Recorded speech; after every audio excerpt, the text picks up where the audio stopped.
Olá, boa tarde para você, tudo bem por aí? O Boletim Legislativo está começando, hoje é segunda-feira, dia 29 de maio. Vem com a gente para conferir as notícias da Câmara e também da nossa cidade. Lembrando que está chegando o fim do prazo, né, pessoal, para enviar a declaração do Imposto de Renda para a Receita Federal. Daqui a pouco tem as informações completas para te ajudar nesse processo, tá bom? Vamos começar o boletim falando sobre os pesquisadores do INPE, que é o Instituto Nacional de Pesquisas Espaciais, que estão desenvolvendo um projeto que prevê identificar locais com maior incidência de inundações. Aqui em São José, a iniciativa pode ajudar, inclusive, a desenvolver políticas públicas para enfrentar os problemas de enchentes na cidade. As informações são detalhadas. Quase todo o país está traduzido em dados por aqui. Números e cores que representam frentes frias, temporais e descargas elétricas. O CEMADEM, Centro Nacional de Monitoramento e Alertas de Desastres Naturais, tem imagens em tempo real de todas as regiões brasileiras. Conforme o acumulado de chuva vai evoluindo, os profissionais vão avaliando esses fatores, não só as questões meteorológicas, mas sim também o número de pessoas impactadas, né? E com isso a gente envia o alerta e vai alterando ele de nível, se for o caso, né? Através desse trabalho são emitidos alertas de inundação e movimento de massa, os deslizamentos. Hoje, são mais de 1.000 municípios brasileiros monitorados a partir daqui. Nessa coluna, por exemplo, dá para saber quais cidades receberam avisos de possíveis riscos recentemente. Para ter resultados eficientes, o CEMADEM conta com parcerias com vários institutos de pesquisa. Atualmente, o CEMADEM conta com 9 radares e mais de 2.600 pluviômetros da instituição, né? E, além disso, nós recebemos dados de várias outras instituições, né? E esses dados nós chegam aqui em tempo real, praticamente, né? E a competência da equipe, basicamente, é fazer análise desses dados e enviar alerta para os municípios monitorados, né? Fora da sala de controle, os números viram vidas. Hoje são mais de 7.000 pessoas vivendo em áreas de risco só em São José. Pessoas que moram em locais onde a chuva é um claro sinal de perigo. Segundo a Defesa Civil, a cidade tem hoje 33 áreas de escorregamentos e 20 pontos de alto risco de inundação. Há ainda lugares conhecidos, que os munícipes já se acostumaram a evitar durante os temporais. Essa daqui é a Rua Turquia, uma via bem movimentada próxima à região central da cidade. Ela dá acesso a locais como o Jardim Paulista e o fundo do Vale. Acontece que se a chuva for muito forte, esse trecho aqui fica completamente alagado. Nessa foto é possível entender a dimensão do problema. Dá para ver a rua completamente inundada. O registro foi feito durante um temporal em fevereiro. O problema também é frequente em locais próximos, como o trevo do CTA, onde a água toma conta da parte de baixo do viaduto, e o fundo do vale. Mesmo com o trabalho preventivo, resolver esses problemas espalhados pela cidade é um desafio. Mas um projeto em desenvolvimento no INPE, o Instituto Nacional de Pesquisas Espaciais, quer encontrar uma saída para essa situação. A tese de mestrado do Elton tenta entender melhor os caminhos que a água pode tomar. Segundo ele, a proposta é conhecer o que leva às inundações e alagamentos a grandes centros urbanos. A gente vai fornecer uma metodologia completa para que qualquer município, uma vez que eles tenham os dados de entradas necessários para a nossa modelagem, pode aplicar o nosso estudo e aí vai ter os resultados e o poder público vai usar isso aí como uma ferramenta de apoio. Então, por exemplo, eu tenho uma área que eu quero fazer uma construção de um hospital. Então, se uma vez que você tem esse estudo, você pode ver, essa área já é uma área que nos últimos 10 anos, por exemplo, teve 5, 6 episódios de inundações ou de alagamento nessa área. Então, é uma área de risco, tome cuidado, qual é o tipo de obra que tem que ser feita para estrutural, né, para que consiga minimizar esses impactos, ou até mesmo falar, olha, realmente não é a melhor área para a gente fazer essa construção, né? Então, o poder público vai usar como suporte. A expectativa é concluir a tese até março do ano que vem. Com o maior instituto de pesquisa do país como aliado, o projeto tem toda a pesquisa realizada em São José à disposição. Aqui é possível monitorar as condições do clima e as diversas variáveis em todo o Brasil. Em cada um desses prédios, dados e pesquisas que podem auxiliar no desenvolvimento da tese. Com tanta diversidade de informação, o resultado poderá auxiliar na ocupação consciente do solo em todo o país. Nós optamos também por fazer uma pesquisa que vá contribuir para a sociedade, né? Então, a gente está tentando devolver para a sociedade os investimentos que são feitos na pós-graduação, por exemplo, a gente está tentando devolver com alguma coisa que possa vir a ser útil para a nossa sociedade. E aí entra o papel do INPE, né? O papel de um instituto de referência, numa cidade também muito boa, que é São José dos Campos, e todo o suporte que o INPE tem dado para a nossa pesquisa. Os impactos da chuva na vida dos joseenses é tema de debate na Câmara, desde as áreas consideradas de risco até as interdições de vias públicas causadas pelos temporais. Para os vereadores, o investimento em pesquisa é indispensável na busca por soluções. A Prefeitura vai receber os relatórios antecipadamente, né? Vai ter um período para avisar a população. Além disso, nós vamos brigar para que tenha investimentos na LDO, no orçamento, para sanar esse tipo de problema. Mas é importante, porque nós temos lugares que já são, todos os anos tem enchente ali, né? Então acho que ele é fundamental. E esse projeto, ele não só em São José, mas para várias partes do Brasil, ele vai ser um instrumento muito importante, porque o alagamento vem principalmente na região mais precarizada, né? Em lugares que precisam de investimento social também. Ainda segundo os parlamentares, é preciso reconhecer a relevância do INPE para pesquisas, não só em São José, mas em todo o país. O INPE é uma referência internacional, está em São José dos Campos, então é muito importante para nós, né? Agora o assunto no boletim é cuidados com os idosos. No país aumentaram os casos de quedas de pessoas com mais de 60 anos. O cuidado com os idosos precisa ser redobrado, porque eles podem se machucar feio em qualquer queda, por menor que seja. Sem contar que os ferimentos podem se transformar em outros problemas de saúde. Com o aumento da expectativa de vida, alguns problemas relacionados ao envelhecimento começam a aparecer. Na cidade de São Paulo, as quedas acidentais de idosos registraram um aumento de 35%, de acordo com a Secretaria de Saúde do Estado. Em São José dos Campos, só no primeiro trimestre, 82 casos já foram registrados pelo SUS. Um problema que precisa de atenção do poder público. Que antigamente 50 anos era idoso, né? Hoje em dia não, 60 anos é idoso, mas não depende muito do idoso, né? Tem idoso de 60 anos que está com a saúde bem comprometida, né? E tem idosos de 60 anos que estão aí voando, né? 80 anos é uma idade mais comum hoje em dia. E com 80 anos há mais debilidade do próprio organismo e faz com que eles sejam mais alvos desses traumatismos, vivem mais, mas o aparelho locomotor dele já está comprometido. Acidentes como quedas de idosos podem ter consequências graves, levando até mesmo ao óbito. Por isso, o trabalho de prevenção é importante, porque muitos casos podem ser evitados com medidas simples dentro de casa. Usar calçados antiderrapantes, isso é muito importante. Ao sentar-se para colocar calçados bem amarrados, tirar os tapetes da sala, não andar de meias, chinelos deformados, que já não dão muita segurança. Tem que ter aquelas barras de proteção, sabe? Tanto no seu vaso higiênico, né, para ele poder levantar, como no banho, aquelas barras que ele pode segurar na hora do banho. Após a queda, muitos idosos precisam de cuidados especiais dependendo do grau da lesão.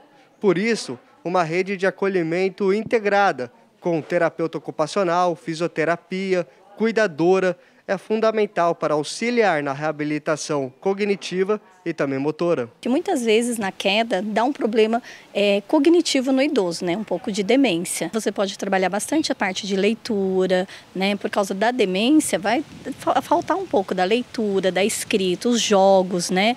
E a parte de reabilitação, tanto com a fisioterapeuta e a TO junto, nós trabalhamos juntas para reabilitar, né? Nessa parte das barreiras, nas partes do sapato, do calçado. A gente sempre tem aquele cuidado especial, né? Ele caiu, a gente está sempre ali para amparar, né? E assim, É um cuidado muito, assim, particular, né? É uma coisa, assim, que a gente tem que saber como pegar, como levar até uma cama, até uma cadeira. Então, é um cuidado, assim, que a gente precisa realmente estar até de uma parceria, que é muito complicado fazer isso sozinha.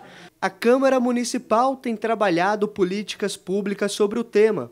Foram aprovados projetos de lei de conscientização sobre a prevenção à fratura do fêmur e também a criação de um programa voltado para incentivar o envelhecimento ativo da população com a prática de atividades físicas. Para o vereador Rogério Dacazem, essas medidas podem ajudar a promover mais segurança aos idosos. Com o passar do tempo, com a idade avançada, a gente perde a massa muscular, isso é normal. Então, há necessidade de espaços para que os idosos possam praticar suas atividades esportivas, recreativas, né? Então, o meu gabinete luta muito para isso, para que o poder público, o poder executivo, crie, locais adequados para que os idosos possam frequentar, né, e realizar suas atividades físicas. O IBGE aponta que o município tem atualmente 57 mil pessoas acima de 60 anos.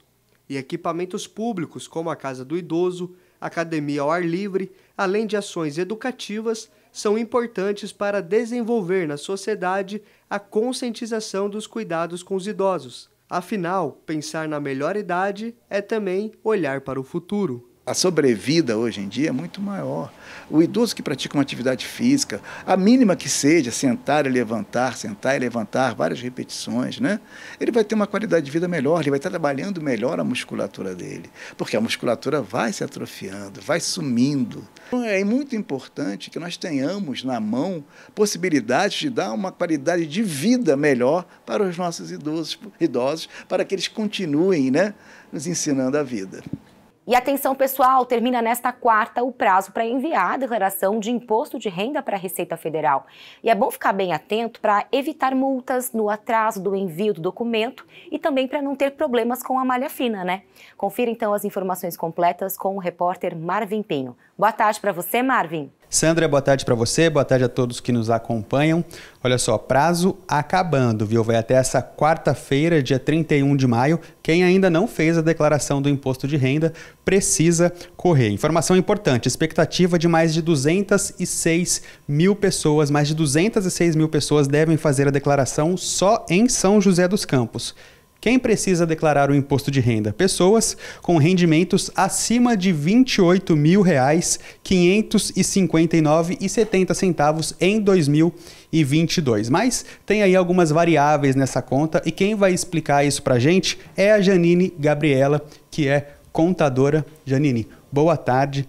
Primeiro, nessas variáveis, né? O que está incluso, o que as pessoas precisam ter atenção para saber se tem ou não que fazer a declaração?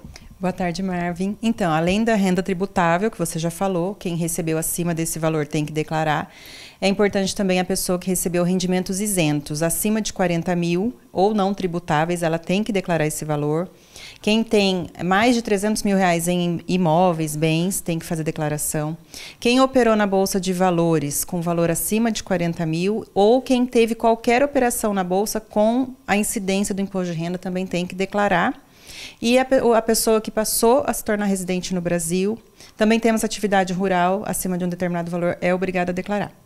Interessante você ter falado a respeito da Bolsa de Valores, que é uma prática que tem se tornado mais popular e às vezes as pessoas justamente não sabem que precisam fazer essa declaração, né? Exatamente, tem que fazer e caso não faça, tem acontecido muito das pessoas terem o CPF bloqueado, vai no banco fazer alguma operação, não consegue, e isso só se resolve após a entrega da declaração. E a pessoa que não se enquadrar, né, não se encaixar em nenhuma dessas características, ela está automaticamente isenta? Sim, se ela vê que ela não tem nenhum desses motivos para declarar, ela não precisa fazer nada, não existe mais a declaração de isento, como existiu no passado. Se quiser declarar só para ter esse documento, ela pode, mas se não estiver obrigada, é simplesmente não fazer. E a partir do momento que a pessoa faz a declaração do imposto de renda, ela pensa já na restituição, né, nas restituições que vem depois. É importante lembrar que nem todo mundo recebe de fato, né?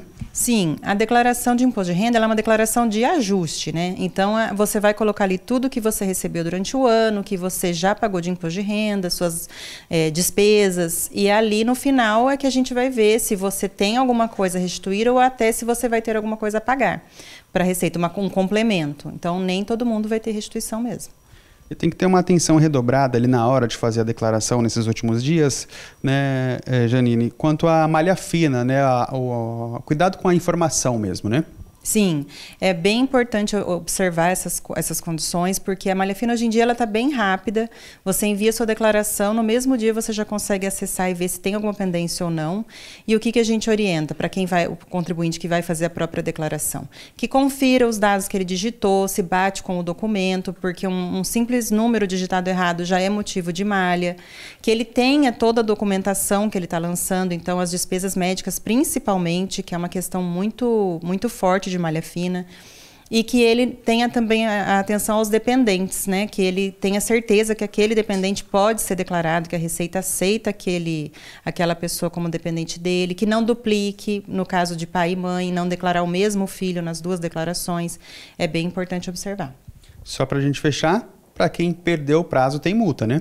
Sim, o prazo acabando agora dia 31 de maio. Se a pessoa não fizer a declaração e estiver obrigada, a partir do dia 1º de junho, ela já paga uma multa de no mínimo R$ 165,74, que pode ir também até 20% do valor do imposto de renda devido. Perfeito, obrigado, Janine. Então é isso, Sandra. Prazo acabando, mais uma vez reforçando, o pessoal tem que estar atento, vai até essa quarta-feira. Você já fez a sua declaração do imposto de renda? Volto com você. É isso aí, viu, Marvin? Obrigada pelas suas informações. Confesso que minha declaração ela tá pronta e eu já vou enviar aí para a Receita Federal. Tô no grupo dos atrasadinhos também. Obrigada aí pelas suas informações.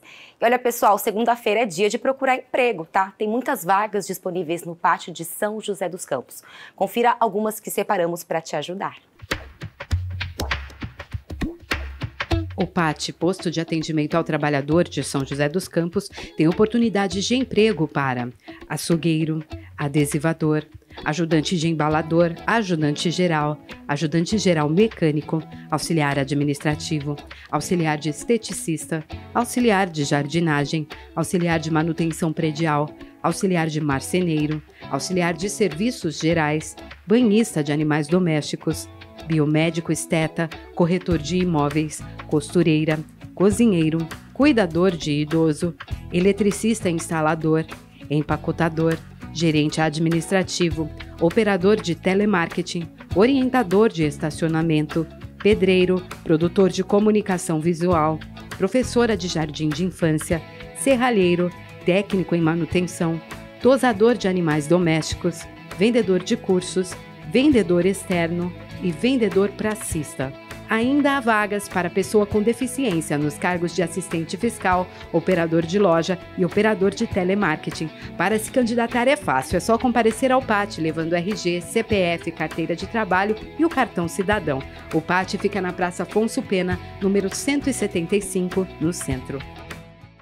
Hora de conferir como é que fica a previsão para esta segunda e terça-feira. A segunda-feira amanheceu nublada e chuvosa e a perspectiva é de que o tempo permaneça assim por toda a tarde. A máxima é de 21 graus e a mínima de 15. Na terça-feira, o sol volta a aparecer entre nuvens com pancadas de chuva ocasionais a partir da tarde. A máxima é de 23 graus e a mínima de 15. E o boletim terminou, pessoal. Valeu aí pela sua companhia, tá? Se você quer rever o programa, é só acessar a nossa página no YouTube, Câmara SJC. Lembrando que também estamos no Instagram, segue a gente lá, vai, @TV Câmara SJC. Inclusive lá, você também pode interagir, mandar uma sugestão e comentar sobre as nossas reportagens, combinado? Boa segundona pra você, um beijo, até amanhã, tchau!